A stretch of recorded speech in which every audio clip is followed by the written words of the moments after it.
요한계시록 강의 19번째 시간 계시록 21장을 보는 시간 되겠습니다. 계시록 21장 1절부터 또 내가 새 하늘과 새 땅을 보니 처음 하늘과 처음 땅은 사라지고 바다도 더 이상 있지 아니하더라.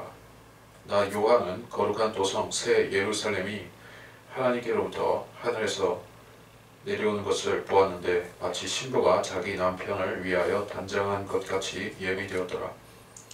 또 내가 들으니 하늘에서 큰 음성이 나서 말하기를 보라, 하나님의 성막이 사람들과 함께 있어 그분께서 그들과 함께 거하시리니 그들은 그분의 백성이 되고 하나님께서는 친히 그들과 함께 계셔서 그들의 하나님이 되시리라. 하나님께서는 그들의 눈에서 모든 눈물을 닦아내시며 다시는 사망이나 슬픔이나 울부짖음이 없고 고통 또한 없으리니 이는 이전 것들은 다 사라져버렸음이라 하더라.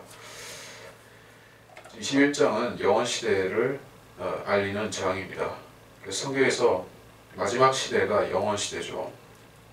우리 시대는 교회시대이고 교회시대가 끝나면 환란시대가 있으며 환란시대가 끝나면 천년왕국이 있습니다.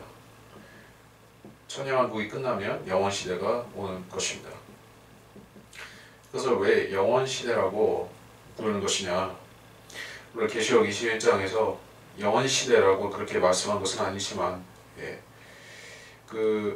하나님께서 알파 오메가라고 예수님께서 마찬가지지만 하나님께서 자신을 알파 오메가라고 말씀하실 때 그것은 주님께서 시간이 창조되기 이전부터 계셨다는 사실을 알려주고 있는 것이고 또 시간이라는 것이 하나님의 피조 영역 안에 또한 들어가 있다는 것을 말씀하고 있는 것입니다. 그래서 시대들이 있기 전에 시간이 창조되기 이전에 있었던 시대가 그것이 영원이었던 것입니다.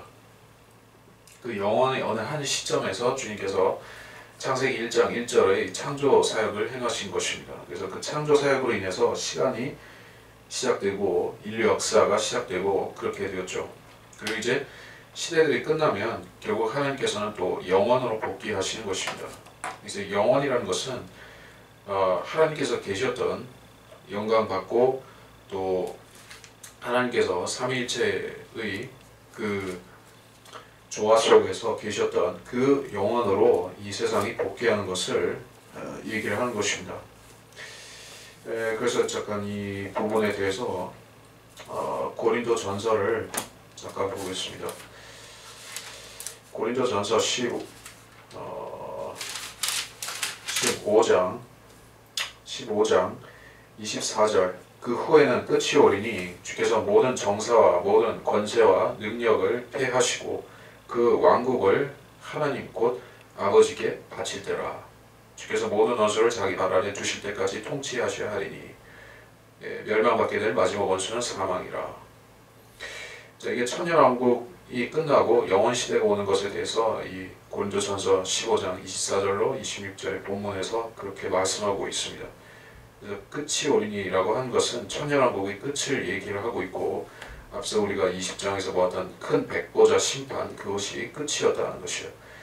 그것이 오면 이제 모든 정사, 권세와 능력 즉 이 지상의 왕국들을 잡으시고 주께서 모든 정사와 권세와 능력을 폐하시고 즉 이제 왕국을 하나님께 바친다라고 했으니 천년왕국이 그렇게 된다는 것입니다.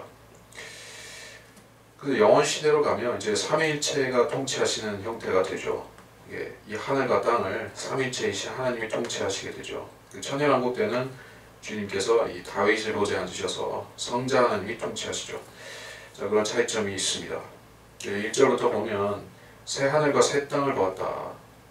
새 하늘과 새 땅이라고 했습니다.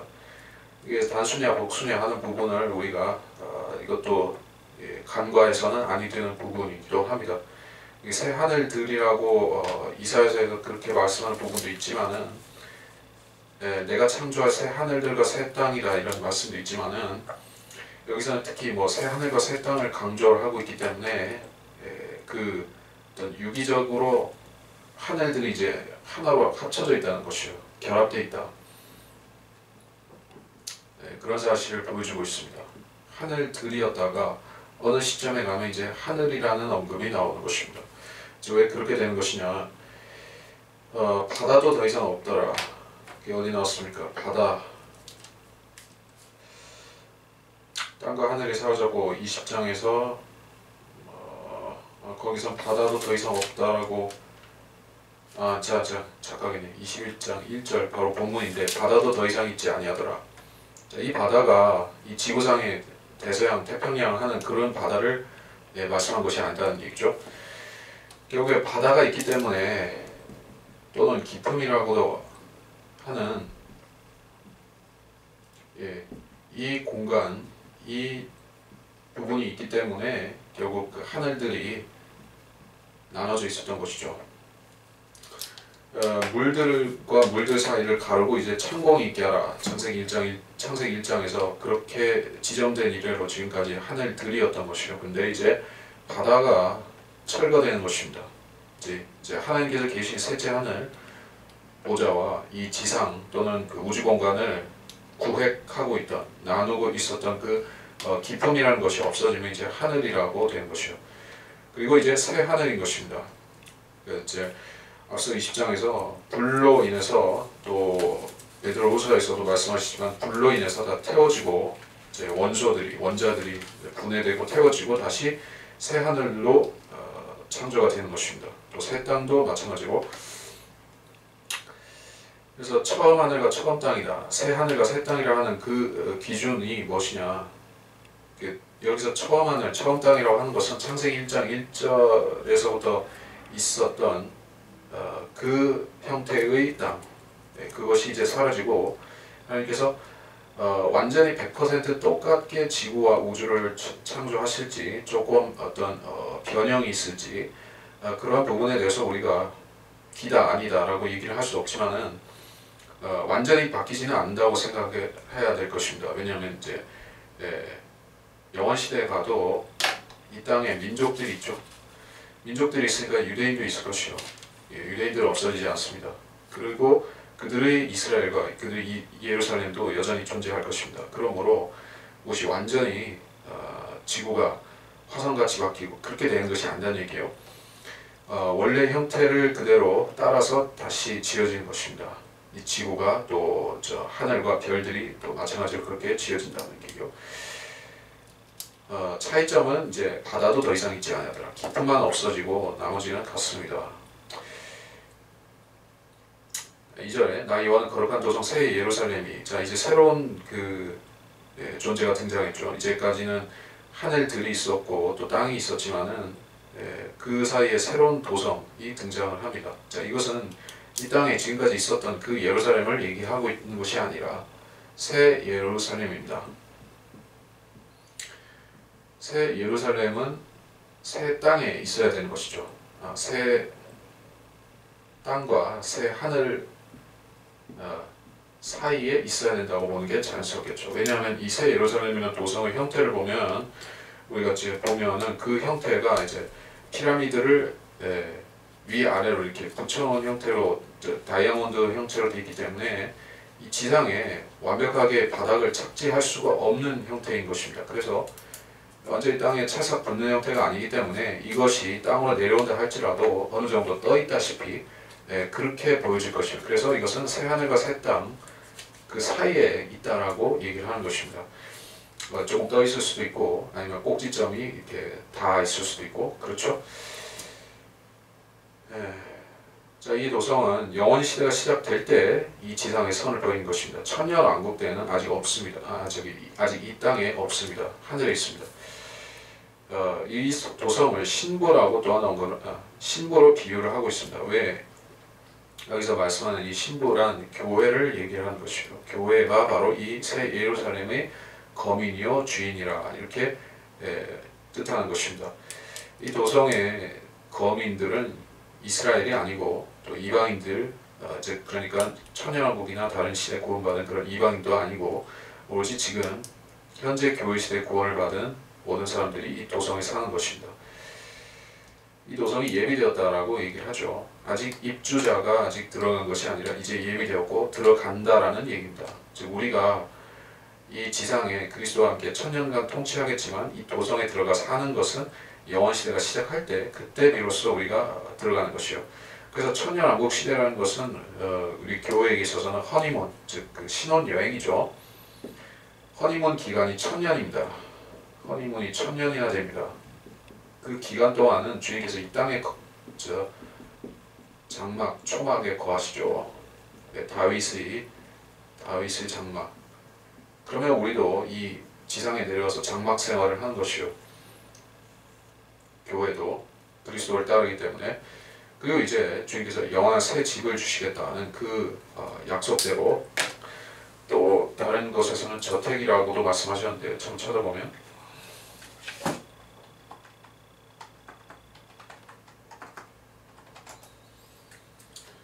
요한복음 14장 2절 내 아버지 집에는 많은 저택들이 있느니라. 그렇지 아니하면 내가 너희에게 말했으리라. 나는 너희를 위해 처소를 마련하러 가노라. 내 아버지 집이라 이렇게 하면서 많은 저택들을 얘기를 하셨습니다. 이 저택들은 내 아버지 집에 있는 것입니다. 아버지 집은 그 셋째 하늘이죠. 셋째 하늘에는 특별한 장소 또는 특별히 예비된 어떤 구역인데 그것이 장차 이 땅에 내려올 새 예루살렘이다 하는 것이요. 거기에는 이제 저택들이 있다. 그것은 도시이다 이렇게 말씀한 것입니다. 이 땅에서 우리는 1000년 동안 전원 생활을 즐기다가 이제 도시로 들어가는 게 성읍으로 들어가는 것입니다. 그 성읍 또는 도성이 바로 새 예루살렘인데 거기에는 우리를 위해 준비된 많은 맨션들, 저택들이 기다리고 있다 이렇게 얘기를 하셨습니다. 자, 이 구조를 우리가 잘 이해를 해야 되는 것입니다. 3절 또 내가 들으니 하늘에서 큰 음성이 나서 말하기를 하나님의 성막이 사람들과 함께 있다. 자, 이게 하나님의 성막이라 여기서 이것을 도성을 하나님의 성막이라고 얘기를 했습니다. 그 사실은 이제 성막이 3중 구조로 되어 있다는 얘기입니다. 지성소, 성소 그리고 바깥들이죠.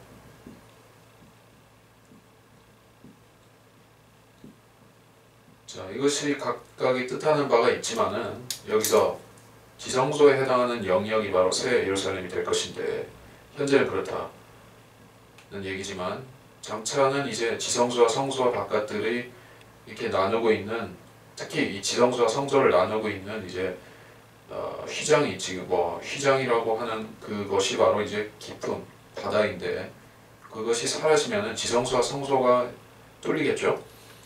물론 지금 우리 그리스도인들에게 있어서는 그리스도로 인해서 이것이 뚫려 있습니다. 그러나 이제 세상 자체는 이제 바다로 인해서 막혀 있죠. 그것이 뚫리면 이제 지성소에 해당하는 부분이 성소로 내려오고 또 바깥들에도 이제 개방이 된다는 것이요. 놀라운 일이죠. 그래서 하나님의 성막이 즉 셋째 하늘에 있고 지금 우리가 이 지상에 어떤 사람도 감히 볼 수가 없는 아무리 노력해도 볼 수가 없고 감지할 수도 없는 그런 높고 높은 셋째 하늘 그곳이 이제 사람들한테 열려지고 사람들 옆에 와서 거한다는 것이요.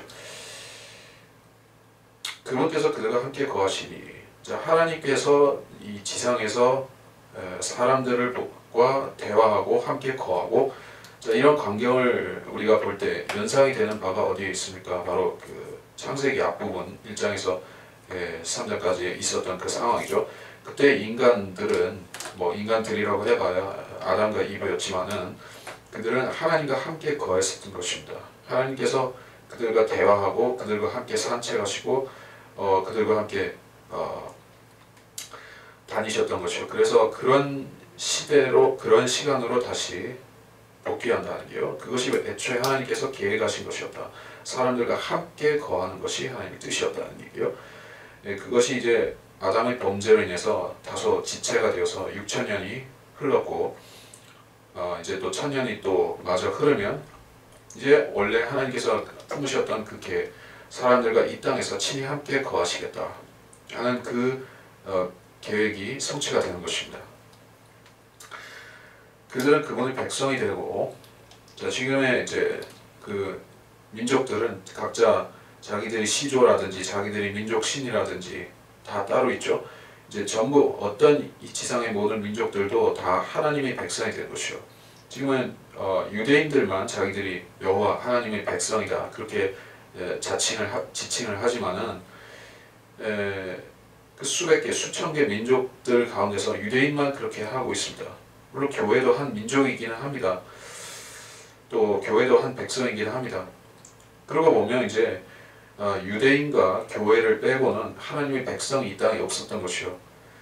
네, 어떤 민족도 그 지위를 얻지를 못했지만 이제 영원 시대는 이 지상에 사는 모든 민족들이 독일인이, 영국인이, 한국인이, 일본인이, 기타 모든 민족이라는 모든 집단들은 다 하나님의 백성인 것이요. 유대인과 동일한 거룩한 민족이 된다는 얘기요.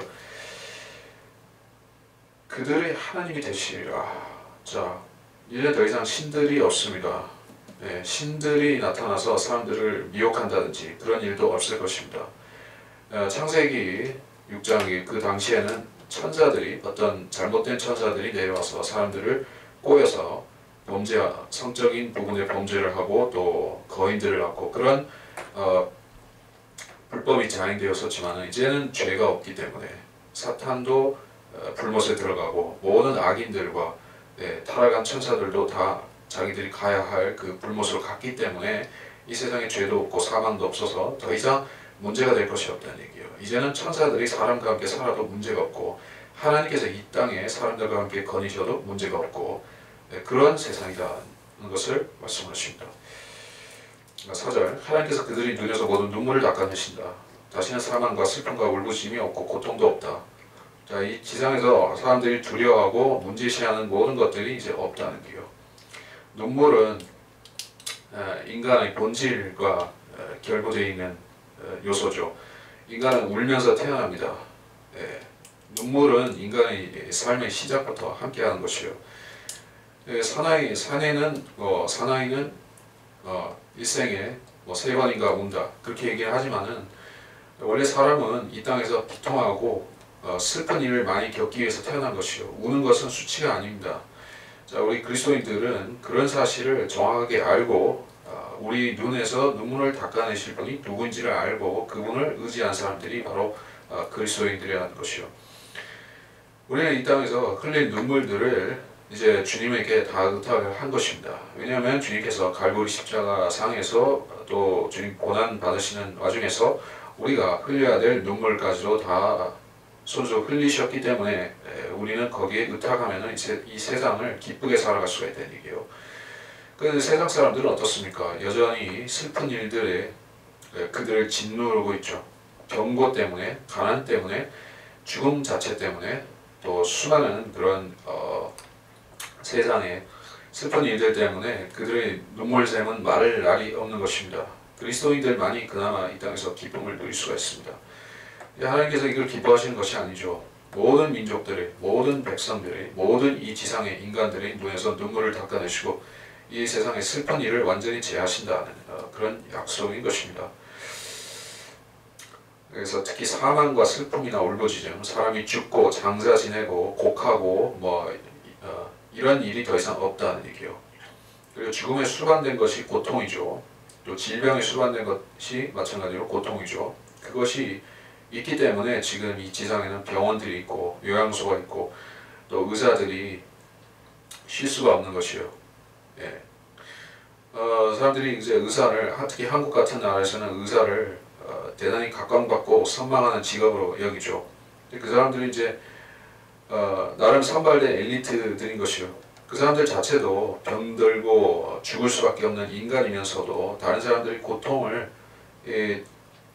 치유해주는 일을 하기 때문에 배나 힘든 사람들인 것입니다. 그래서 그 사람들은 이제 세상의 아픔과 눈물을 닦아주기 위해서 또 미력한 힘이나마 그걸 하기 위해서 쉴 수가 없는 것이요. 얼마나 바쁩니까? 하지만 이 세상의 고통은 그치질 않는 것입니다. 고통의 근원을 제거해야 그것이 멈추는데 바로 이 세상의 죄성, 인간이 이 세상에 도입해 놓은 그 죄성이 뿌리가 제거되어야지만 이 세상에 슬픔이 사라진다는 것이요. 고통도 사라진다. 5절 또 보좌에 앉으신 분이 말씀하시기를 보라 내가 만물을 새롭게 만드노라 하시고 또 내게 말씀하시기를 이 말씀들은 참되고 신실하니 기록하라 하시고 또 내게 말씀하시기를 시작과 끝이라 내가 몸가는 자에게 생명수의 샘을 값없이 주리라 이기는 자는 모든 것을 상속받으리니 난 그에게 하나님이 될 것이요 그는 나에게 아들이 되리라. 여기 보좌에 앉으신 분이 했을 때 이것은 삼위일체를 다 이 성부 하나님, 성자 하나님이 이제 이제 한 모습으로 나타나신 것이요. 예. 그래서 보좌에 앉으신 분이라고 했습니다. 어린 양이라고만 한 것이 아니라 이제 성부 성자 하나님이 이제 함께 앉으신 것이요. 내가 만물을 새롭게 만드노라. 예. 앞서 이미 하신 대로 선포하시는 것입니다. 만물을 새롭게 만드노라. 이 말씀들을 참되고 신실하니 기록하라. 사람들이 이제 만물을 새롭게 만든다 하는 말을 믿기가 힘든 것이죠. 왜냐하면 이제까지 수없이 많이 세상 정부들이라든지 종교인 지도자들이라든지 그들이 내세우는 어떤 허상과 이념에 의해서 속아왔기 때문에 천국을 주겠다고 하는 수많은 헛된 공약들이 있어왔죠. 그들의 종교 지도자들, 이단 종파들, 또 정치인들, 그런 사람들이 세상을 개혁하고 좋게 만들고 심지어 낙원을 가져오겠다라고 헛된 약속을 했지만 다 쓰러져 갔던 것입니다. 그들은 낙원을 가져오기는커녕 이 세상을 지옥에보다 더 가깝게 만드는 그러한 전쟁과 분쟁들만 가져왔을 뿐이지, 특히 유엔과 같은 세계 평화를 이야기하는 그러한 국제 기구도 아무 일도 못하고 있는 것입니다. 실질적으로 그들이 해야 될 본업, 즉 이 세상의 전쟁을 방지하고 전쟁을 그치게 만드는 그 일은 그들이 전혀 성공하지를 못했던 것을 볼 때, 자, 하나님께서 친히 다스리시는 그 왕국이 얼마나 소중한 것입니까? 인간에게 있어서 유일한 희망은 예수는 그리스도의 재림과 천년왕국, 그리고 이제 영원시대, 그것이 이제 인간들의 유일한 소망이다 하는 사실입니다. 또 내게 말씀하시기를 다 이루었노라. 자, 이 말씀이 반복이 된다는 것을 우리가 알 수가 있죠. 다 이루었다. 십자가에서도 그렇게 말씀하셨지만은 거기서는 이제 인류의 구속을 다 이루었다. 죄의 구속을 다 이루었다. 주님의 피 흘리심, 그 대속이 완성되었다는 것을 말씀하신 것이죠. 여기서 다 이루었다는 또 무엇입니까? 이것은 이제 인간에게 있어서 그 대속의 효력이 미치게 되는 그걸 얘기한 것이요. 그리고 인간에게, 특히 믿는 죄인들에게 미치는 영향력을 얘기하는 것인데, 여기 본문 계시록에서 다 이루었다는 것은 좀 다른 얘기죠. 전 피조물, 만물에게 그리스도의 피 흘리심의 효력이 미친다는 얘기요. 기본적으로는 인간들의 죄를 대속하기 위해서 주님께서 피 흘리신 것입니다.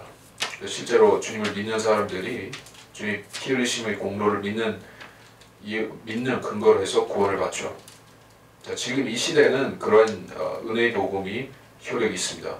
지금은 은혜의 복음, 우리가 믿는 그 복음을 인간 외에 어떤 존재들이 혜택을 받는 것은 아니죠. 고양이나 개나 다른 짐승들이 예수 그리스도의 피 흘리심을 인해서 그들이 어떤 도움을, 혜택을 받는 것이 아닌데, 근데 여전히 그들은 이제 죄와 사망의 그런 고통의 굴레 안에 놓여져 있습니다. 인간들은 이제 그 존재들을 보면서 이 세상이 여전히 죄의 시스템으로 굴러가고 있다는 것을 또 재확인하게 되는 것이죠. 그래, 이제 인간들은 하나님께서 예수 그리스도의 피를 믿는 믿음으로 구원을 시키지만은, 그럼 만물을 어떻게 하셔야 되는 것이냐? 만물의 구속도 이제 하나님의 뜻 안에 있다는 것입니다. 만물의 구속은 언제 오는 것이냐? 이제 천년왕국이 끝나고 영원 시대가 오게 될 때, 그때 하나님께서 만물을 구속하셔서 더 이상 죄와 고통이 없는 이 세상을 만드신 것이요. 제가 로마서에서 그와 관련된 부분을 찾으려고 하는데, 잠깐.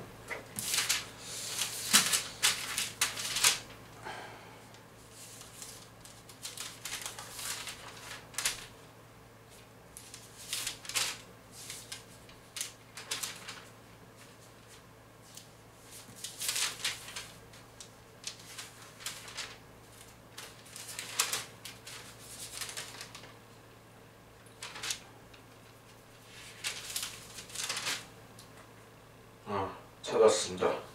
로마서 8장 19절 피조물이 간절한 기대를 가지고 하나님의 아들들이 나타날 것을 기다리고 있으니 하나님의 아들들이 나타날 것을 기다리고 있다. 즉 그 아들들은 우리를 얘기하는 것입니다. 우리가 부활의 몸을 입고 이 땅에 다스리게 되면 이 세상에 그 형태의 변화가 일어난다.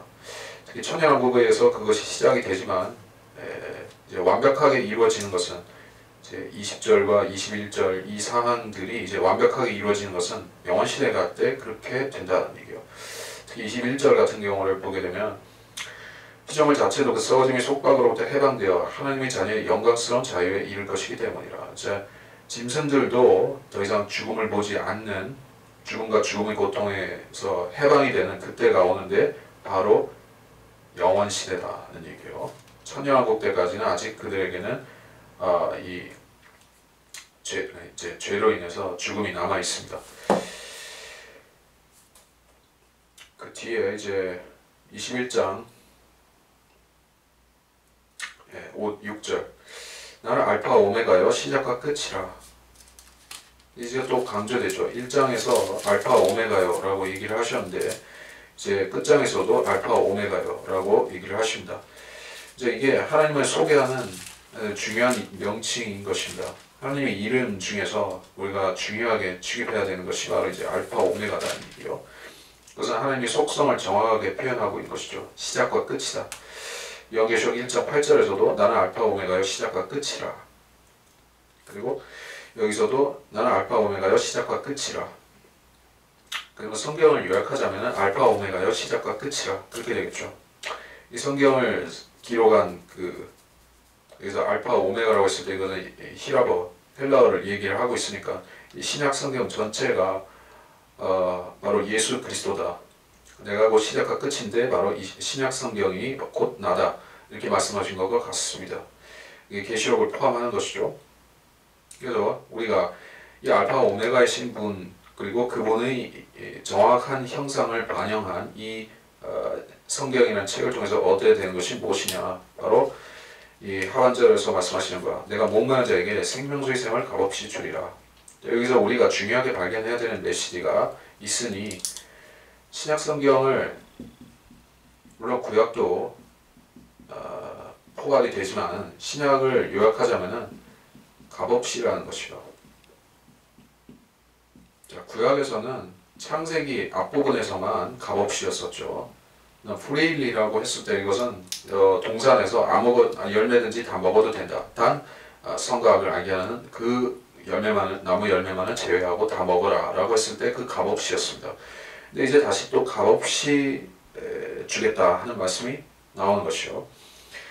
그 왜 값없이냐. 하나님께서는 인자하시고 또 너그러우신 분이다. 그러한 하나님이시라는 그분의 성품을 이야기를 하고 있는 것이요.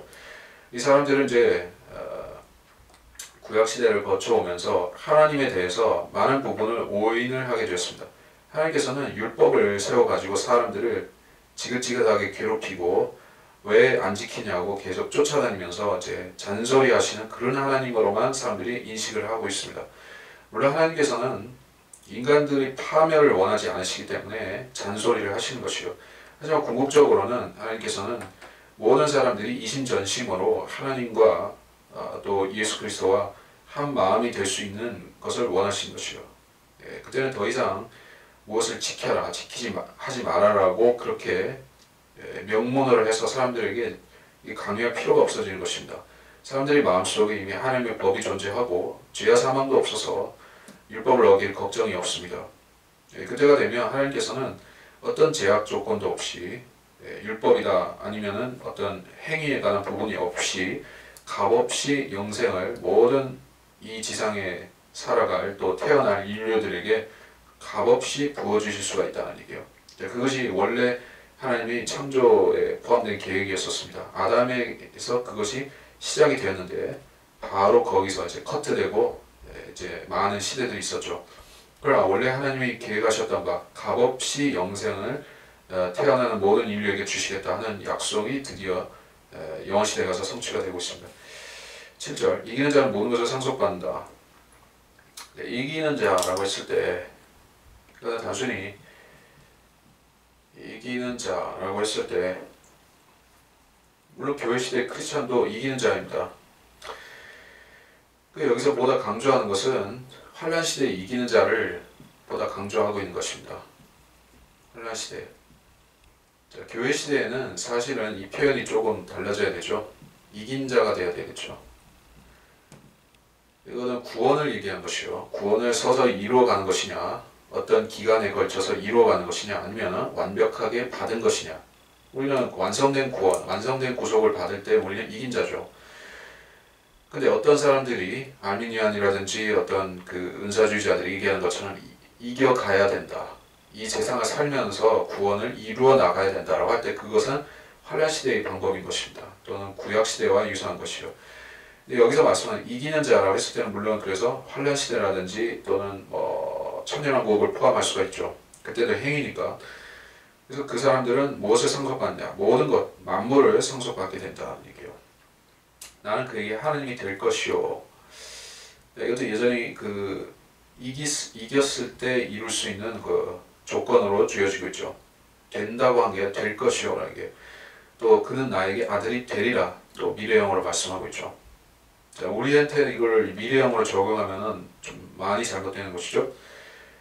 그러니까 어떤 우리가 이 시대의 크리스천들이 내가 평생 거룩하고 하나님 뜻대로 살면 그러면 내가 죽을 때 하나님께서 나의 하나님이 되고 주시고 그때 내가 숨이 꼴가닥 넘어갈 때 나는 하나님의 아들이 된다. 이렇게 믿으면 큰일이죠. 그러면 그 사람은 실질적으로 구원을 못 받는 사람으로서 죽으면 지옥 가는 것입니다. 이 시대의 구원론이 아닌 것이요. 이것만 한 가지 확실하게 하고 넘어가시면 될 것 같습니다. 8절 그러나 두려운 자들과 믿지 않은 자들과 가증스러운 자들과 살인자들과 음행하는 자들과 마술하는 자들과 우상 숭배하는 자들과 모든 거짓말하는 자들은 불과 유황이 타는 곳에 참여하리니 이것이 둘째 사망이라고 하시더라. 자, 지옥에 가는 사람들의 조건을 좀 나열을 하고 있습니다. 어떤 사람들이 지옥에 가는가? 그들의 캐릭터가 어떤 캐릭터들인가 하는 것을 보여주고 있는데 잘 아시다시피 대표적으로 살인자들, 음행, 마술, 우상 숭배, 거짓말 이런 것들은 우리가 그렇겠구나 라고 수긍을 할 수가 있는 부분입니다. 그런 것들은 인간의 양심상 공히 죄라고 여겨지기 때문에. 근데 두려워하는 자들은 또 무엇이냐 이런 얘기예요. 두려워하는 자. 그러니까 무엇을 이라는 목적어가 이 앞에 무엇인가 생략이 되어 있다는 얘기죠. 우리가 하나님을 두려워하는 자들이라고 하면은 그 사람들 지옥 갈 이유가 없지 않습니까? 근데 여기서는 두려워한다라는 것은 물론 하나님을 두려워한다는 뜻이 아니겠죠. 다른 무엇을 두려워하는 자들이라는 얘기예요. 간단히 말하자면은 그들은 하나님 외의 다른 모든 만물들, 피조물들 그것을 두려워하는 자들이라는 것이요. 네. 누구냐? 미국의 어떤 대통령 누구지? 루스벨트인가? 그 사람이 두려움 외에 인간은 그 두려움 외에는 무엇도 두려워할 필요가 없다. 그런 취지의 말을 했었다고 합니다. 그러니까는 인간이 두려움만 극복할 수 있으면은 그 사람은 신이 될 수 있다. 예, 그 신의 반열에 오를 수 있다. 그런 교만한 또는 무식한 소리를 한 것입니다.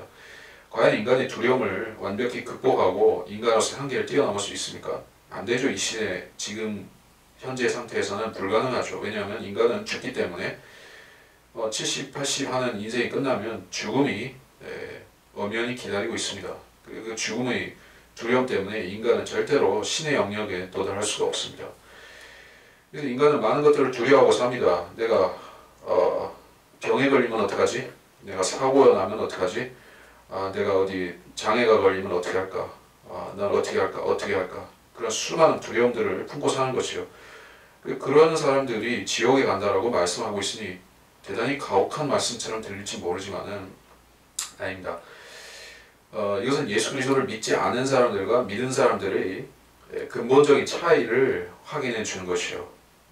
주 예수 그리스도를 구주로 믿은 사람들은 그들이 일시적으로 잘 몰라서 그러니까 예전에 살아왔던 타성에 젖어가지고 세상을 여전히 두려워할 수 있습니다. 그럴 수 있습니다. 그러나 근본적으로 한 가지, 내가 지옥에 가느냐, 이제 내가 구원을 받았기 때문에 100% 확실하게 하늘나라 간다. 그 부분에 있어서는 어떤 타협도 양보도 의혹도 있지 않다는 것이요. 만일에 진짜 구원받았고 성경으로 자기 구원을 확신하는 사람이 내가 혹시 지옥 가면 어떡하느냐 하는 두려움을 품고 산다면 그 사람은 바로 여기 말씀하시는 두려워하는 자들 중에 하나인 것이요. 그 사람은 자기 구원을 확신하지 못하기 때문에 두려워하는 자인 것입니다. 우리가 그 두려움을 갖고 사는 사람들은 절대로 거룩한 사람들이나 옳은 사람들이 아니라는 것을 알아야 됩니다. 로마 캐토릭에 속한 사람들이나 은사주의자들이나 기도원에서 이렇게 여러 가지 어떤 그 자기들 행위 교리를 실행하는 자들이나 이단 종파에 속한 자들이나 전부 다 두려워하는 자들인 것이요. 그들에게는 절대적인 구원의 확신이 없습니다.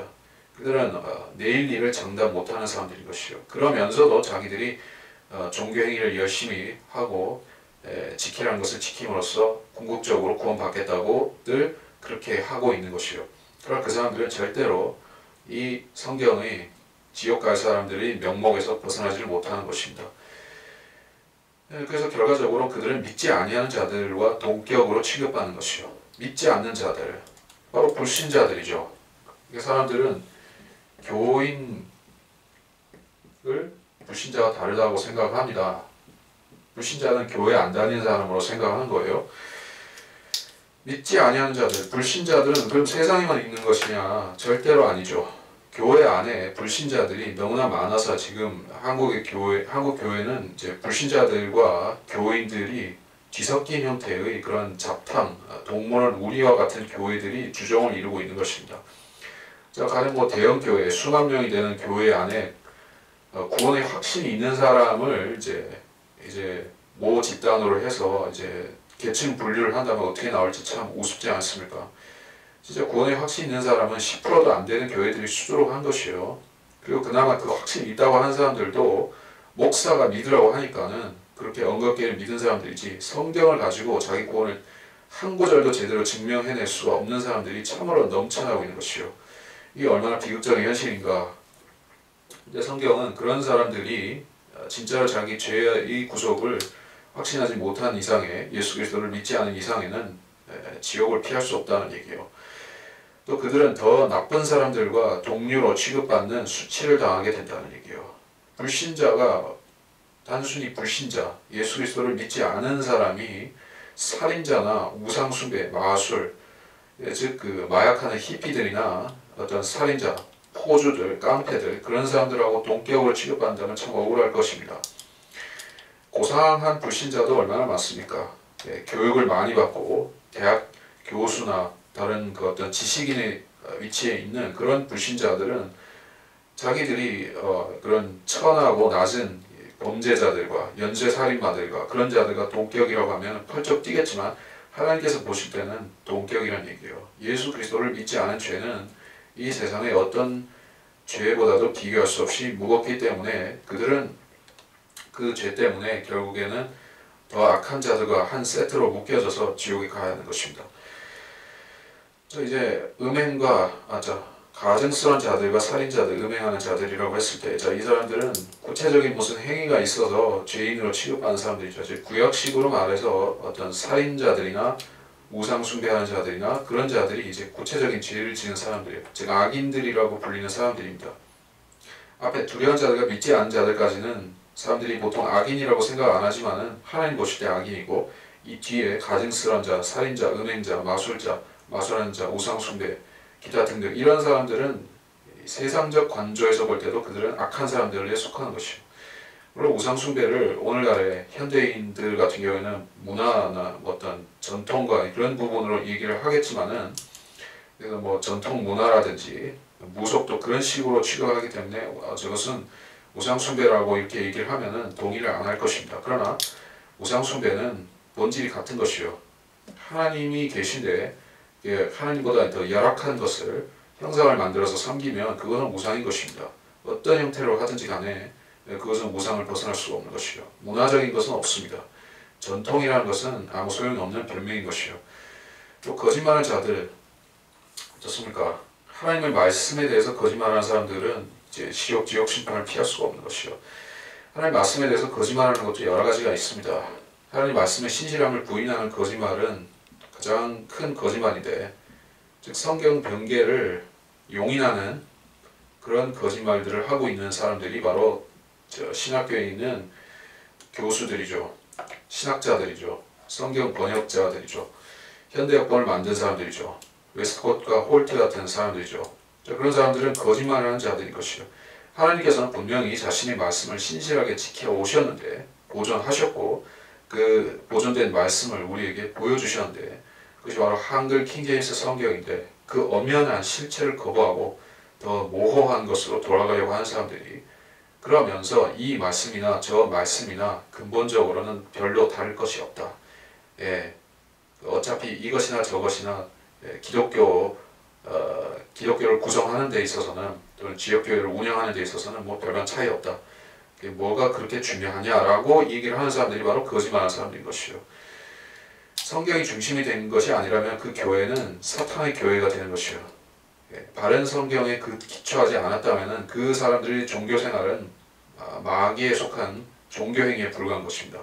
그런 것을 인정을 한다면 회개하고 자기들이 정직한 말씀으로 돌이켜야 되죠. 정직하고 바른 하나님의 말씀, 한글 킹제임스 성경으로 돌이켜야만 될 것입니다. 근데 그렇게 하지 않는다고 할 때 그들은 거짓말을 한 자들과 이제 손잡은 것이요. 그들은 어디에 참여하냐? 불과 유황이 타는 못에 참여하리니. 그 못은 어디에 있습니까? 이 우주의 한켠에 하나님께서 모든 악인과 타락한 천사들과 사탄을 벌하시기 위해서 따로 마련하시는 장소가 있는데 그것이 바로 불과 유황이 타는 즉 불못인 것입니다. 20장에서 사망과 지옥도 불못에 있다고 말씀하셨죠. 이 지옥에 가는 사람은 없을 것입니다. 더 이상 지옥에 내려가는 사람은 없습니다. 영원시대에 가면 모두가 구원받은 채로 태어나서 구원받은 채로 영원히 살기 때문에 지옥에 새로 들어갈 사람은 없습니다. 그러니까 그 전까지 지옥에 갔던 사람들만 다 싸그리 이제 불못에 들어가서 사는 것이요. 그러니까 나 혼자 망하기 싫다는 심리가 있죠, 사람마다. 그래서 내가 망하면 남도 같이 망해야 돼. 그 소위 뭐 물귀신의 못된 신보라든지 그런 식으로 나 혼자 지옥 가는 것은 이제 억울해. 그러니까 같이 끌고 지옥 가야겠어. 근데 친구 따라 강남 간다고 하는 말은 있어도 친구 따라 지옥 갈 수는 없는 노릇이죠. 그것은 전혀 될 수가 없는 얘기입니다. 많은 사람들이 그렇게 생각하고 자기 위안을 받으려고 합니다. 나 혼자 가는 것은 아닌데 뭐 이런 식으로 또 생각을 하는 것이요. 그리고 또 실질적으로 모르긴 몰라도 지옥에 간 사람들은 또 그렇게 생각할지 모릅니다. 더 많은 인류가 지옥으로 쏟아져 들어오는 것을 보면서 그래 좀 나만 고통받는 것은 아니지라고 위안을 삼을지도 모르지만 이제 지옥에 한 사람도 안 들어오고 지옥 자체도 이제 더 큰 불못에 들어가서 불타면서 있게 될 때 그 사람들이 참담함은 우리가 어떻게 묘사를 할 수가 있겠냐 하는 것이요. 영원히 그렇게 될 것이요. 9절 또 마지막 7재앙을 가득 담은 7 호리병을 담은 7 호리병을 가진 천사 가운데 하나가 내게 와서 나와 대하며 말하기를 이러라 내가 너에게 신부인 어린 양의 아내를 보여주리라 하고 그가 영안에서 나를 이끌어 크고 높은 산으로 가서 그 큰 도성 거룩한 예루살렘이 하나님께로부터 하늘에서 내려가는 것을 내게 보여주니 하나님의 영광이 있어 그 도성의 광채가 가장 귀한 보석 같고 벽옥 같으며 수정같이 맑고 또 크고 높은 성벽도 있으며 12 대문이 있고 근본에는 12 천사와 이름들이 기록되어 있는데 그것은 이스라엘 자손의 12지파의 이름이더라. 동편의 문이 3개, 북편의 문이 3개, 남편의 문이 3개, 서편의 문이 3개이며 그 도성의 성벽에는 12 기초석이 있는데 거기에는 어린 양의 12 사도의 이름이 있더라. 자, 이제 새 예루살렘에 대해서 본격적으로 중요한 묘사를 되고 있는데 이 묘사에 대해서 좀 살펴보면서 우리가 살 집이니까 우리가 살 집에 대해서 자세히 연구하는 것은 참 중요한 일입니다. 근데 여기서 9절에서 또 신부의 어린양의 아내라고 얘기를 하고 있습니다. 이 도성은 도성인데 살아있는 도성인 것이요. 살아있는 도성입니다. 벽옥처럼 이 벽옥이라는 것은 이제 숨쉬는 보석이죠. 공기가 투과될 수가 있죠. 벽옥 같습니다. 수정같이 맑고 이것은 어떤 돌로 지어진 성벽이 아니라는 얘기예요. 그러니까 살아있습니다. 그래서 살아있는 그리스도의 몸된 신부 어린 양과 동격인 것이요. 또 우리들 자체도 이 도성에 거하고 있기 때문에 하나님께서 하나로 이렇게 취급하신 것이요. 어린 양의 아내라고 이 도성을 부르신다는 얘기예요. 그가 영 안에서 이끌어 높은 산으로 가서 영 안에서라고 했을 때 이제 몸이 변형된 상태에서 갔다는 얘기예요. 그래서 높은 산이라는 것은 이제 21장 앞부분에서 새 예루살렘이 내려가는 바로 그 장면과 같은 얘기를 하고 있습니다. 거기서 2절에서는 하늘에서 내려오는 것을이라고 얘기를 했죠. 내려오는 것은 위에서 내려오는 것을 본 것이요. 즉 땅에서 본 것입니다. 근데 이제 10절에서는 내려가는 것을 보았으니 즉 이제 위에서 아래로 본 것입니다. 위라는 것은 셋째 하늘이겠죠. 셋째 하늘의 어떤 크고 높은 산이라고 생각할 수가 있겠습니다. 예. 그러니까 즉 2절에서는 땅의 시온산이겠고 10절에서는 하늘의 시온산에서 이런 장면을 보고 있다. 이렇게 생각할 수 있습니다. 11절 하나님의 영광이 있어 그 도성의 강체가 가장 귀한 보석 벽옥. 하나님의 영광이 있다. 성전과 거의 이 도성은 이 자체가 성전이라는 얘기예요. 하나님의 영광이 그 안을 채우고 있습니다. 그 도성의 광채가 가장 귀한 보석, 벽옥 같고 수정같이 맑고 이건 따라 설명할 게 없겠고 12절에 크고 높은 성벽도 있으며 자, 성벽이라는 것은 외적의 외침을 막기 위해서 보통 성벽을 세우죠. 외침의 그 가능성이 없는데도 성벽을 세울 필요는 없겠지만 이 도성에는 성벽이 여전히 존재를 합니다. 그것은 이제 하나님께서 이 도성의 그 거민들과 이 세상의 거민들을 구별하시기 때문에 그렇습니다. 구별하는 것이 벽이죠.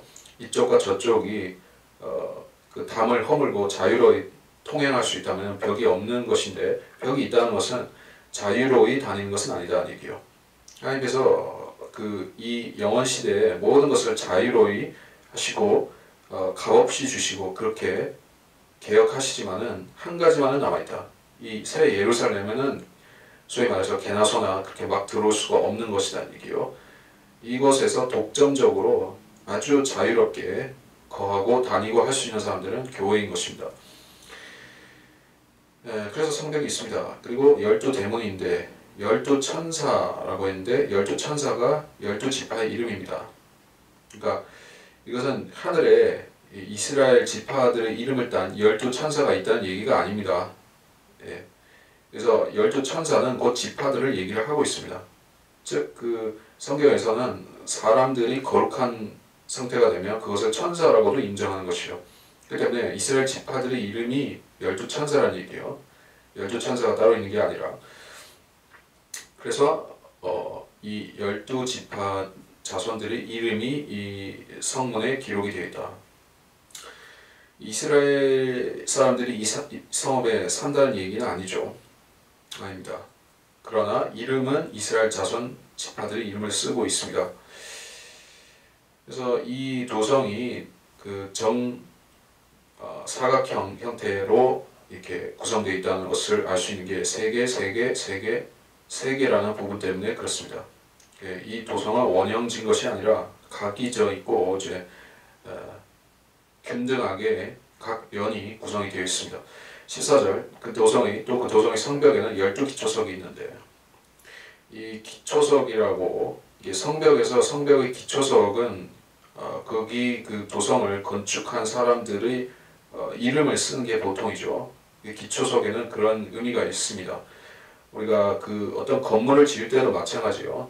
그 초석에는 초석이 되는 그 자리에는 그 건물을 지은 어떤 노고를 쏟았던 사람들이나 건물주나 뭐 중요한 사람 이름이 들어가죠. 그런 취지라고 보면은 이 도성은 12사도로 인해서 시작이 되었구나 하는 것을 알 수가 있습니다.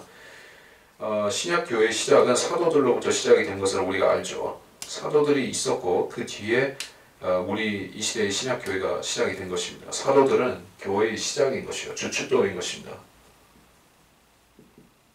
사도들이 교회의 기초다. 이런 부분에 대해서는 찾아볼 수 있지만은 시간이 없으니 여러분이 상식적으로 교회의 시작은 사도들이 했고 오순절에 사도들이 시작했다는 것은 상식적으로 알고 그래서 그 기초라는 것이 실질적으로 교회가 살 도성에도 반영이 되어 있다는 것이요. 지금도 사도들이 있다고 주장한 사람들 같은 경우에는 자기들의 이름을 거기다 집어넣고 싶을 것입니다. 아마도 사도라고 주장한 사람들, 자기가 사도, 신사도 이런 사람들, 은사주의자들 같은 경우도 대부분이 뭐 자기가 사도라고 주장하건 안 하건 간에 비슷한 생각을 갖고 있습니다. 그 시대에 있던 거를 똑같이 자기도 한다고 생각하는 사람들은 내가 사도지 이런 생각을 은연중에 하지만은 아니란 얘기예요. 기초석입니다. 사도는 기초석이에요. 교회는 기초석이 우리 그 일반적인 그리스도인들은 기초석이 아닙니다. 우리는 이제 그 기초석으로 인해 시작된 교회라는 이제 유기체 안에서 한 세포로서 역할을 하는 것이죠. 그런 차이를 우리가 놓쳐서는 안 되겠습니다. 15절 나와 말하니는 그 도성과 그 문들과 성벽을 측량하려고 금갈대를 가졌더라. 그 도성은 네모가 반듯하며 길이가 너비가 같더라. 그러므로 그가 갈대로 그 도성을 측량하니 12,000 스타디온이요 길이가 너비가 높이가 같더라. 또 그가 그 성벽을 측량하니 144 큐빗이라. 이는 사람의 척도고 천사의 척도라. 12,000 스타디온이라는 이것은 이제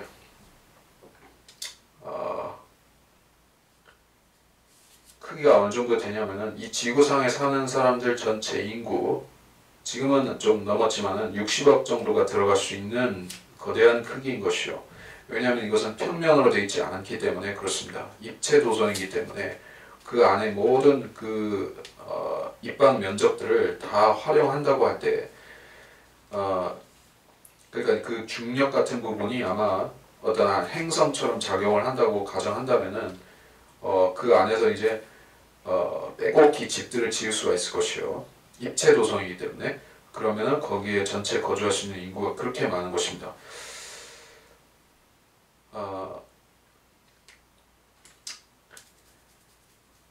자, 그래서 우리가 앞서 봤지만 요한복음 14장 2절에서 저택들, 맨션 이런 언급이 나왔었죠. 그 처소, 그 저택들이 바로 이 도성에 들어가 있는 것입니다. 자, 여기서 그리스도인들이 어떤 사람은 저택들에 거하고 어떤 사람은 뭐 어떤 사르세방, 단칸방에 거하고 옥탑방에 거하고 그렇게 말씀하셨나요? 아니죠. 하나님께서는 가장 좋은 것들을 가지고 예배하셔서 성도들을 들여보내신 것이요. 어떤 사람은 달동네에 들어가고 어떤 사람은 호화저택에 들어가고 그런 구조가 아닙니다. 은사주의자들이 또 뭐 세네카 소닌이 뭐 천국 보고 왔네 어쩌네 하는 그런 그 사사로운 계시자들 있죠. 그런 사람들이 참 많은 엉터리 소리들을 해서 사람들을 미혹을 시키고 혼돈을 빠뜨리고 그래 했습니다마는 참 그 중에서 그들이 크게 잘못한 것 중에 하나가 바로 그 새 예루살렘에 들어가는 게 계급식으로 어떤 사람은 뭐 좋은 집, 어떤 사람은 나쁜 집, 어떤 사람은 이제 노숙자 뭐 이런 식으로 하는 그것이 참으로 악하다는 얘기예요. 이제 하나님이 그 성품을 왜곡하는 것입니다. 네. 어떤 사람은 선한 행위를 전혀 못하고 하늘나라 갈 수 있습니다. 자, 행위로 인해서 하늘의 어떤 계급이나 또 저택의 수위나 집들이 좋은 집이냐 나쁜 집이냐 이런 것이 결정된다고 하면은 그 예수님 한편 강도, 십자가 한편 강도 같은 경우는 노숙자 돼야 되겠네요. 그 사람들이 그런 행위 기준으로 얘기를 하자면은 그 강도는 예수님 믿는 것 빼고는 착한 일을 한 가지도 한 게 없으니 그 사람이 뭐 복음을 전했나요? 무슨 뭐 착한 일을 한 게 뭐가 있나요? 예수님 믿었다는 것 빼고는 아무것도 없는데 즉 그 강도나 아니면은 마찬가지로 이 시대에도 어떤 그 임종하는 자리에서 예수님 믿고 그렇게 가는 사람들 같은 경우에는 노숙자 돼야 된다는 얘기예요? 아니면 뭐 판잣집에 살아야 된다는 얘기입니까? 같은 소리죠. 그러니까 그런 사람들이 말은 우리가 이제 성경으로 분별해서 이제 검증하고 넘겨버려야 되는 것입니다. 속는 사람이 참 많습니다. 자, 그래서 17절에서 이는 사람의 척도고 천사의 척도라 라고 얘기를 하고 있습니다. 사람과 천사가 이제 동격이라는 얘기예요. 지금 사람들이 이제 천사에 대해서도 참 이상한 그 어떤 왜곡된 생각을 많이 갖고 있습니다. 천사는 무슨 중성처럼 생겼다느니 천사는 무성이다 이런 헛소리에서부터 시작해서 아기천사, 아기천사는 이제 이교 신화에서 나온 것이지만 그걸 또 주장을 한다든지 천사가 날개를 가졌다든지 아무튼 이상한 소리들을 이렇게 많이 지어내는 것이요.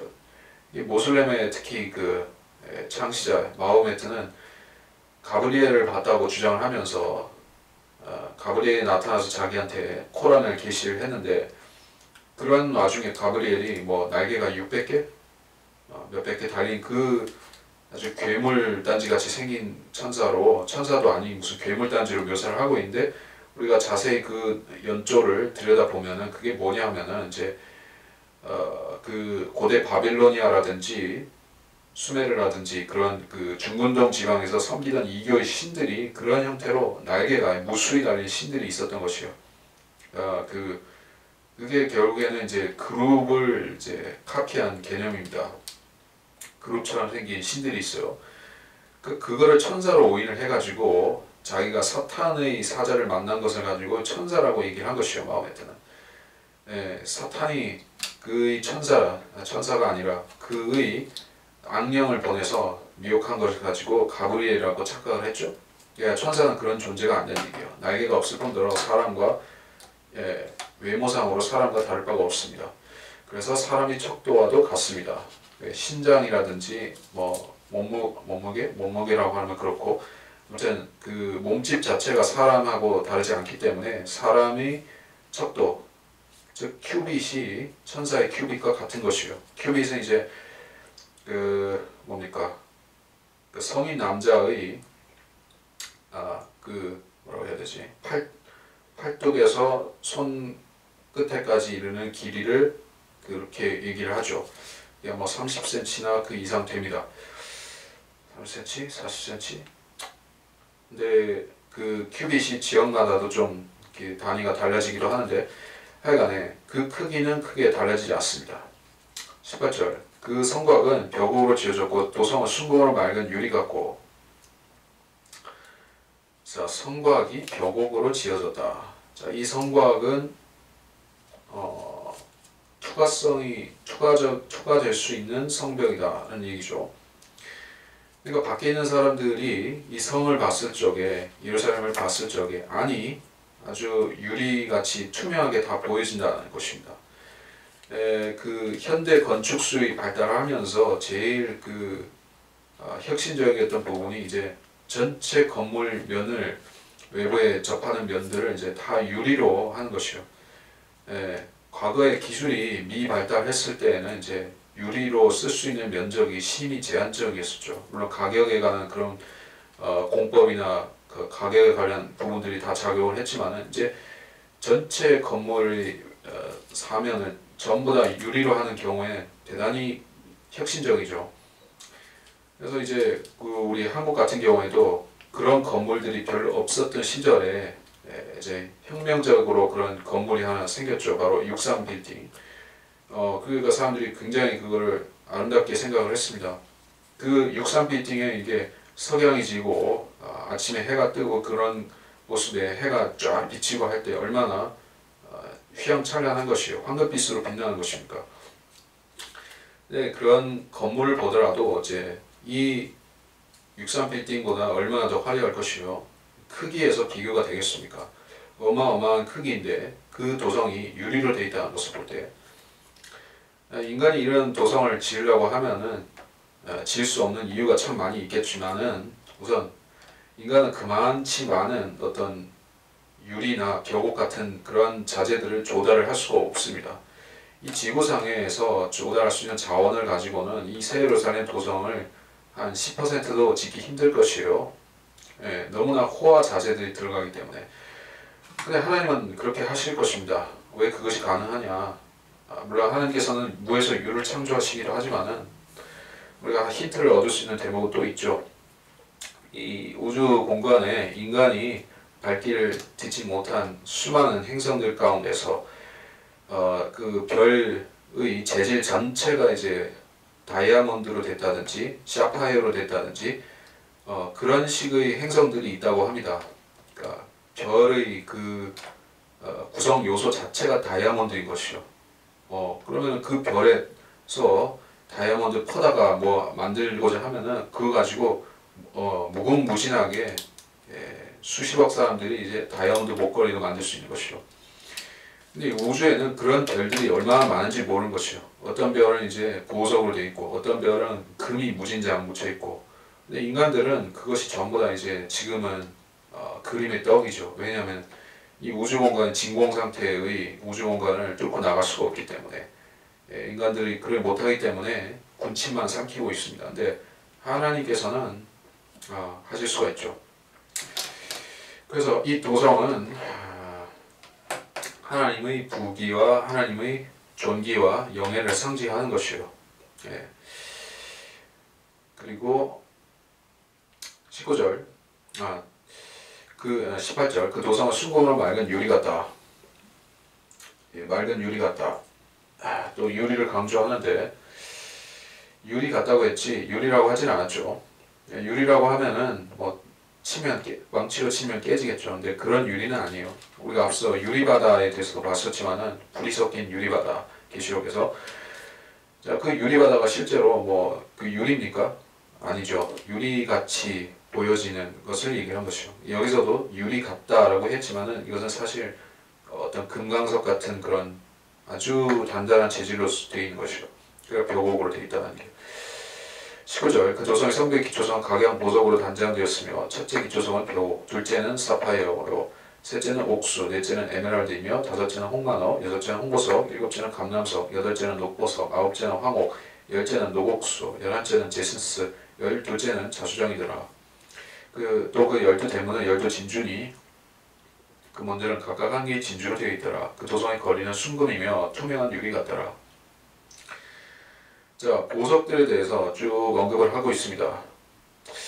이게 참 어떤 아이러니한 부분이 하나 있는데 유대인들이 지금 그 디아스포라 시대를 살면서 유대인들이 고리대금업으로 알려지기도 했었지만은 또 그들이 중점적으로 이렇게 두각을 나타낸 분야가 있으니 그것은 바로 이제 귀금속 가공, 매매 이런 부분에 있어서 유대인들이 탁월한 재능을 발휘를 한 것이죠. 그래서 전 세계 다이아몬드 어떤 산업, 가공이라든지 수출, 수입 이런 부분에 있어서 유대인들이 굉장히 거의 독점하다시피 그런 식으로 하고 있죠. 유대인들이 재능이 많다는 것이요. 보석 가공하는 일에 있어서 유대인들이 참 재주가 많습니다. 그리고 왜 그러냐 하면은 이 새 예루살렘 때문인 것이요. 여기에 전부 다 유대인 지파들 이름 들어가 있죠.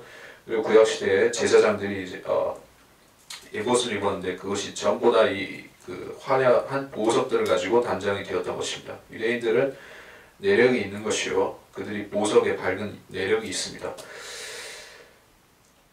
자, 그래서 이 보석들은 기초석입니다. 기초석. 이 기초석이 뭐 조그만 뭐 주먹만한 돌멩이는 아니겠죠. 피라미드 짓는 그 바위덩이 같은 그런 돌덩이들을 생각해 보십시오. 그런 기초석들인 것이요. 그 어마어마한 것이요. 그 사람만한 그 1m씩 되는 그러한 거대한 그런 돌덩이 같은 그러한 기초석들인 것이 그게 다 보석이라는 얘기입니다. 이게 어디서 나겠습니까? 지상에서는 구할 데가 없습니다. 하나님이 친히 아마 깎아 만드신 것일 것이요.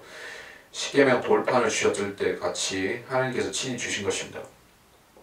21절 그 12대문은 12진주다. 이것도 마찬가지야. 진주가 얼마나 커야지 성문을 그걸 가지고 조성을 하죠. 그러니까 그 성문에 최소한 성문의 크기가 한 4m, 5m 그 이상 돼야지 사람도 지나다니고 그 다른 더 큰 동물도 지나다니고 그럴 수가 있을 텐데 진주란 얘기예요. 한 5, 6m 되는 너비가 한 5, 6m 되는 진주 생각해 보시면은 이 지구상에 그런 거 없죠. 이런 그 대문을 만들 수 있는 진주도 없는 것이요. 분명한 사실은 그래서 이 도성은 외계에서 온 것이요. 외계에서 이 지구상에 그 어떤 건축가나 어떤 기술자가 명인이 이 지구상에서 뚝딱뚝딱 해서 만들어내는 도성이 아닙니다. 이것은 순수히 외계에서 오는 도성이고 하나님이 하나님 자신이 자재들을 수급해서 만드신 도성인 것입니다. 그러니까 이런 엄청난 것들이 들어가는 것이요. 열두 진주는 이 교회를 가장 잘 나타내는 그러한 보성류죠. 귀금속류죠. 진주는 살아있는 진주 조개가 만들어내는 것이요. 그것은 유기체로서 나온 것입니다. 그래서 교회를 가장 잘 나타냅니다. 문들은 각각 한 개의 진주로 되어 있다. 여러분이 그 초현대 건축물들 같은 경우에 보면은 문을 좀 창의적으로 만드는 그런 경우가 있죠. 특히 그 어떤 SF 영화 같은 것을 보면은 이런 식으로 빙글빙글 돌아가면서 이렇게 사람 들여보냈다가 닫았다가 하는 그런 문이 있죠. 회전식입니다. 그러니까는 이거는 그 미닫이 문도 아니고 어떤 전통적인 그런 형태의 성문이 아닙니다. 초현대적이라는 얘기예요. 그러니까 지금 기술 문명이 발달하니까 사람들이 이제 시도를 할까 말까 한 그런 부분입니다. 왜 그동안에 할 수가 없었느냐? 기술적으로 할 수가 없죠. 자, 이 진주를 생각해 보시면은 얼마나 이 거대한 진주를 이거 고정시킬 수 있는 어떤 경첩이라고 할까? 그 고정시킬 수 있는 기반이라고 할까? 그런 게 만드는 게 가능하겠습니까? 그 지탱을 못하니까 똑 부러진다든지 그런 진주가 떼굴떼굴 굴러간다든지 그렇게 될 것이고 이거 어떻게 만들기에 이게 되느냐는 얘기예요. 하나님이 하신 것입니다. 그래서 사람들이 이런 초현대적이고 세련된 도성에 들어가서 산다고 할 때 싫어할 사람이 누가 있겠습니까? 하나님께서 그야말로 인간들 특히 구원받은 그리스도인들이 누릴 수 있는 영화에 대해서 그들이 누릴 영광에 대해서 이렇게 요한계시록에서 집중적으로 조명을 해주고 계십니다. 자, 이제 시간이 소모되고 있으므로 빨리 넘어가면서 21절 그 도성의 거리는 순금이며 또 투명한 유리 같더라 이렇게 얘기를 했습니다. 그러니까 원래 금이라는 그 금속은 인간의 탄생, 인간이 에덴 동산에서 나올 때부터 관련이 있었습니다. 거기서 이제 금이 나는 부분에 대해서 얘기를 하고 있기 때문에 그래서 인간하고 가장 친화력이 높은 금속이 있다고 하면 그게 바로 이제 금입니다. 그래서 이제 사람이 이제 그 충치를 때울 때 제일 그 인간하고 조화가 잘 되는 게 금이기 때문에 금으로 때우죠. 금은 사람하고 참 관련이 많습니다. 우리 통일신라 시대라든지 이런 그 고대의 우리 조상들의 그런 왕관들이나 그런 그 장신구들을 봐도 전부 다 금이죠. 금. 금은 이제 그래서 이제 인간의 시작부터 함께 했었던 것입니다. 그리고 금본위제라고 하는 형태로 해서 이 세상의 제도도 금이 받치고 있죠. 그래서 이제 금은 공기와 같이 인간과 떼놓을 수 없는 필수 불가결한 존재처럼 이렇게 여겨지는데 그래서 이 금이 바로 하나님의 신성도 가리킬 수가 있는 거예요. 자, 그런 금이 도성의 거리를 깔고 있습니다. 그러니까 인간이 금을 밟고 다니는 것을 이 얘기를 하고 있습니다. 원래는 인간이 금을 떠받들고 사는 것이 이 세상의 형태였습니다. 그렇죠. 인간들은 금을 추구하면서 금을 하나의 신으로 떠받들려고 하지만은 사실 정상적으로 하나님께서 이 세상을 돌려놓으시면 인간은 위로 가고 금은 밑으로 가야 되는 것이요. 소위 말해서 배금주의, 금을 숭배하는 사상, 금 또는 돈을 숭배하는 사상은 그래서 이제 성경에서는 그것을 돈을 사랑하는 것이 모든 악의 뿌리다 그렇게까지 말씀을 하신 것입니다. 인간이 금을 추구하고 돈을 추구할수록 그 금은 그 사람의 머리 위에 신이 되는 것이요. 그러나 하나님께서는 영원시대에 갔을 적에 인간들이 그토록 소원하고 갈구하고 심지어 전쟁을 일으키고 학살을 하고 어떤 못된 짓을 해서라도 얻으려고 했던 그 금을 이제 도성의 길거리에 깔아 놓으신 것이요. 새 예루살렘의 길거리에 깔아 놓으심으로써 사람들에게 아이러니를 불러일으키실 것입니다. 지금과 같은 이 교회 시대나 이런 지금 이 시대를 회상할 수 있는 사람들이라고 하면은 아마 회상을 할 테니까 우리가 과거에는 이 금을 좀 만져보려고 우리가 그렇게 70, 80도 안 되는 그런 생을 얼마나 아둥바둥 거리면서 우리가 살았었던가. 우리가 그렇게 애써 얻으려고 했지만은 결국에는 만족할 만큼 얻지도 못하고 놓쳐버렸던 그 금이 이제는 새 예루살렘 도성에 우리 발밑에 깔려있구나 하는 것을 보고 감회가 깊을 것이요. 그러니까 우리가 그리스도인이 되었다면 새 예루살렘에 우리 소망을 고정시키는 것이 필요하다는 얘기예요. 이 땅에서 돈을 많이 벌고 금을 많이 쌓아놓고 하는 사람들은 이제 그것이 그 사람들이 신이고 소망인 사람들이 그렇게 하지만 그 사람들은 결국에 그것을 가지고 가지도 못할 것입니다. 자, 22절 성 안에는 성전이 없더라. 이는 전능하신 주 하나님이 그 어린 양이 그곳의 성전임이라. 도성은 해나 달이 그 안에서 비칠 필요가 없으니 이는 하나님의 영광이 그곳을 비추고 어린 양이 그곳의 빛이 됨이라. 성전이 없다는 것은 또 중요한 얘기죠. 성전이 왜 필요하냐 하면은 최초의 성전을 하나님께서 짓도록 하신 그 맥락을 우리가 보자면은 그때는 물론 성막이었지만 모세에게 최초로 성막을 지으라고 얘기를 하셨죠. 성막은 하늘의 규례를 따른 것이요. 하늘의 셋째, 첫째, 둘째, 셋째 하늘 하는 그것이 둘째, 셋째 하는 그것을 본따 가지고 이 세 부분을 가지고 성막을 만든 것이요. 그러니까 인간들에게 이제 하나님을 계시하기 위한 방법이었던 것입니다. 자, 이제 지성소에 하나님의 영광이 있지 하는 식으로 그러면서 인간들은 성막을 통해서 우리가 하나님과 어떻게 동떨어져 있구나. 하나님은 거룩하신데 우리는 그분을 마주할 수가 없어가지고 지성소는 굳게 닫혀져 있구나. 이제 휘장으로 막혀져 있구나 하는 것을 보고 캐치할 수가 있는데, 자, 그게 성막입니다. 성막은 좋게 말하자면 하나님께서 거하시는 영광이 거하시는 공간이지만은 부정적인 면에서 말하자면 인간과 하나님을 구분하는 분리인 것이요. 분리. 인간은 하나님과 분리되어 있다는 것을 엄연하게 보여주는 것이 성막입니다. 성막, 성전입니다. 그래서 분리를 나타내는 것은 이제 하나님께서 다 치워버리시는 얘기예요.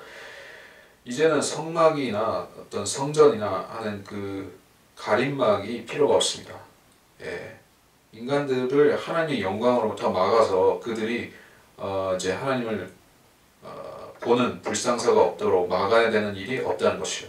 자, 구약시대든지 지금이든지 간에 어떤 이 지상의 인간들이 하나님의 영광을 곧바로 보면 그들은 견디지 못하고 죽을 것입니다. 그러나 이제 죄가 사망이 존재하지 않는 영화시대에 갔을 때 인간들은 하나님의 영광을 그 맨눈으로 보아도 지장이 없습니다. 그렇기 때문에 이제 성전이라는 형태의 어떤 그 차단이 없어도 되는 것이요. 네, 그러면서 전능하신 주 하나님과 그 어린 양이 그곳의 성전임이라.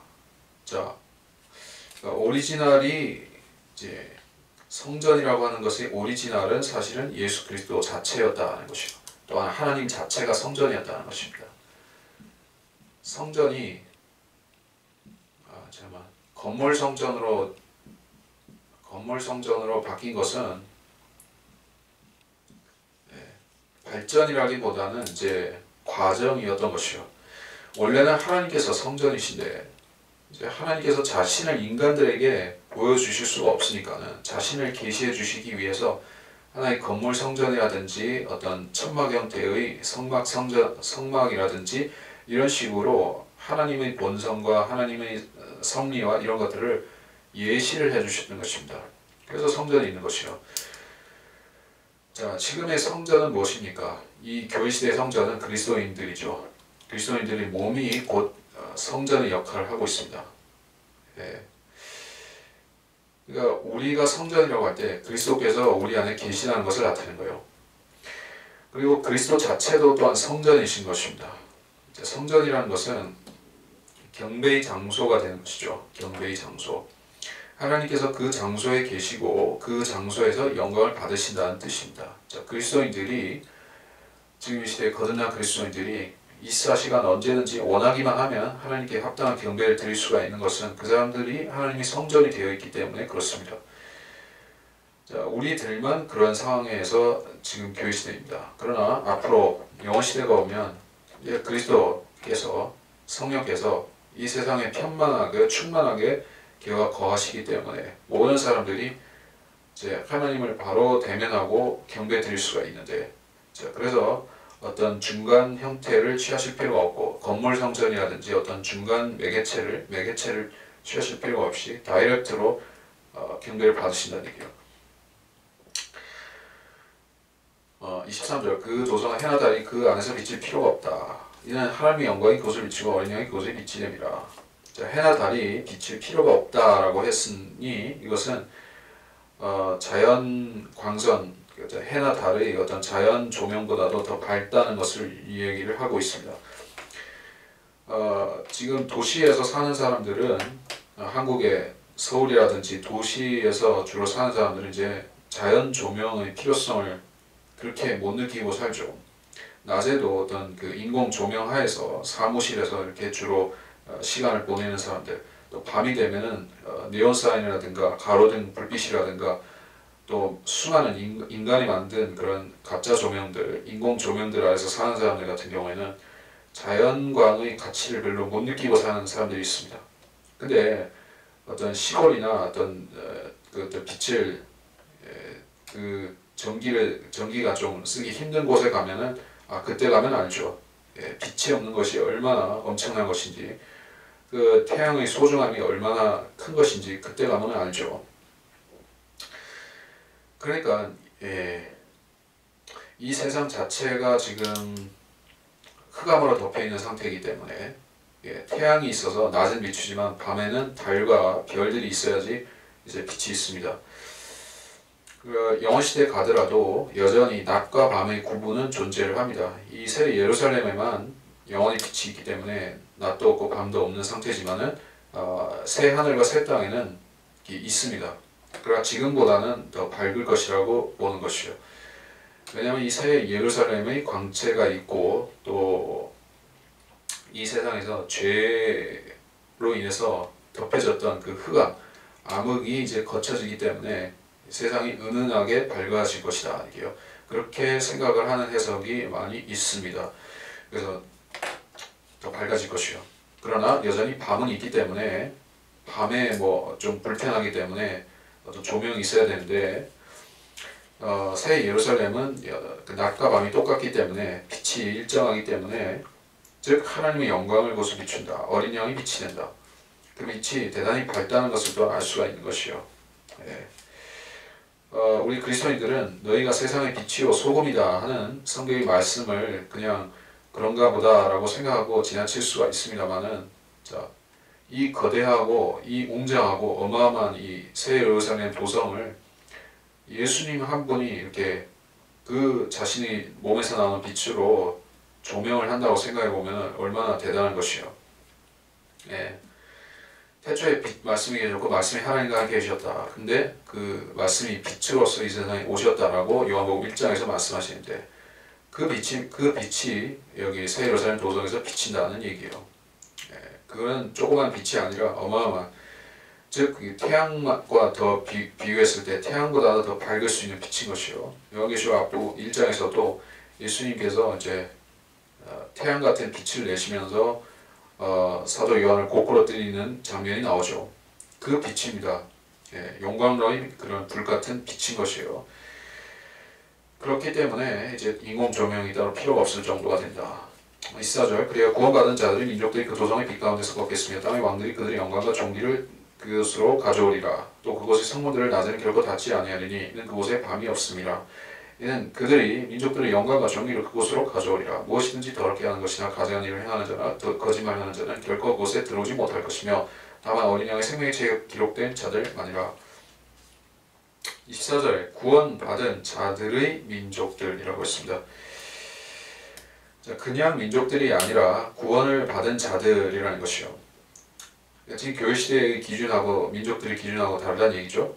지금은 수많은 민족들이 있는 가운데 그 민족들에서 구원받은 사람들이 조금씩 있죠. 한국 민족이라는 민족이 있고 그 민족 안에는 약간의 구원받은 사람들이 존재하고 다른 민족들도 여타 민족들도 다 그렇습니다. 그런데 이제 영원시대가 되면 이 지상에 사는 사람들은 그때 사는 사람들은 다 구원받은 사람들인 것이요. 이미 구원받은 사람들이고 그 구원받은 자들로부터 태어난 사람들이 계속 민족들을 형성하고 있는 것이요. 그래서 구원받은 자들이라고 민족들을 얘기를 하는 것입니다. 지금 이 시대 사람들은 이런 그 구원의 완성, 그러니까 전 지구 70억의 사람들이 다 구원받는 일을 이룩해낼 수가 없습니다. 아무리 애쓰고 노력하고 전도지를 뿌리고 설교를 하고 그렇게 할지라도 구원받는 사람들은 항상 상대적으로 소수인 것이요.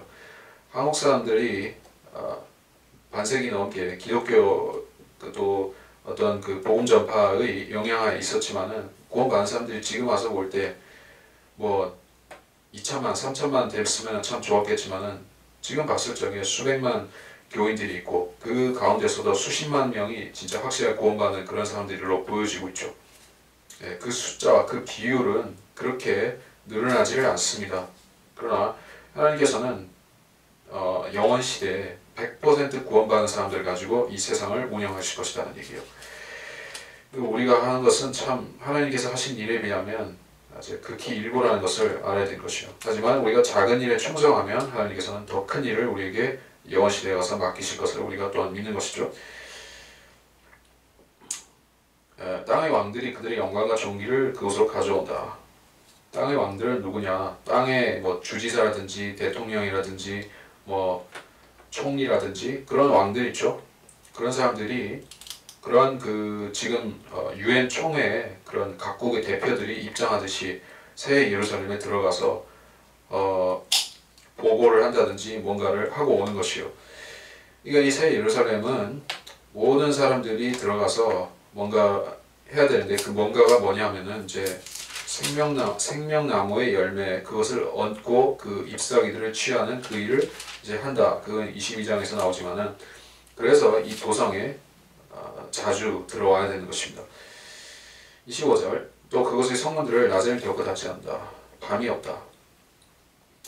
계속 얘기를 하지만은 이것은 새 예루살렘에 국한해서 그렇다는 것이지 이 세상 새 땅과 새 하늘 자체에 그렇다는 얘기가 아니라 새 예루살렘에서만 밤이 없다는 것이에요.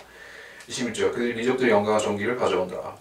영광과 존귀 즉 그들의 어떤 경배를 담아서 가져올 수도 있고 아니면은 어떤 동방의 현자들이 주님께 예물들을 가져왔듯이 그렇게 왕을 경배하기 위한 예물을 가져온다. 그런 의미가 되겠습니다. 27절 무엇인지 더럽게 하는 건 가증한 일을 행하는 자나 거짓말하는 자는 들어오지 못한다. 자, 그 사람들 어디 있습니까? 지옥에 있죠? 아니 불못에 있죠? 그러니까 이게 27절하고 뒤에 22장 15절하고 같은 내용입니다. 거기서도 개들과 마술사들, 음행자들, 살인자들, 우상숭배자들 이런 자들은 바깥에 있다 이렇게 얘기를 했고 이제 그 사람들은 불못에 가는 것이요. 두 부류만 있는 것이요. 구원받은 사람, 구원받지 못한 사람. 크게 나누자면은 영원 시대에 가면은 그 두 부류인 것이요. 구원을 받은 둥 마는 둥 하는 사람이라든지 구원을 받았는지 안 받았는지 알쏭달쏭한 사람은 더 이상 없습니다. 그들은 100% 소속이 확실한 거예요. 불못에 소속된 사람이든지 새하늘과 새 땅과 새 예루살렘 그곳에 속한 사람이든지 둘 중 하나이지 여기도 저기도 그런 사람 아닌 그런 사람은 없습니다. 이것도 오인하는 그런 해석들이 있기 때문에 나중에 다음 시간에 22장 얘기를 하면서 그때 또 얘기를 할 것입니다. 자, 그래서 마지막으로 27절 마지막으로 다만 어린 양의 생명의 책에 기록된 자들만이라. 그러니까 이 도성에 사는 사람들은 교회 즉 어린 양의 신부인 신약 성도들이 여기에 살지만은 그 외에도 어린 양의 생명의 책에 기록된 다른 시대의 모든 성도들 구약 성도라든지 환란 성도라든지 천년왕국 때 구원받은 사람들이라든지 또는 영원 시대에 새로 태어난 사람들이라든지 그러한 사람들도 다 생명의 책에 기록된 사람들로서 그들도 이 도성에 출입할 수 있다는 얘기예요. 그래서 여기서 그곳에 들어오지 못할 것이며 라고 했을 때 그 사람들은 여기서 축출되고 영원히 참여할 수 없는 것을 얘기를 하고 여기에 들어올 수 있는 사람들은 다 구원받은 사람들이다 하는 얘기인 것이요. 그래서 이번 시간은 여기서 마치고 다음 시간에 22장을 하면서 이번 계시록 2017년 강해를 이제 20강을 다음 시간에 마무리를 짓겠습니다. 여기서 마치겠습니다.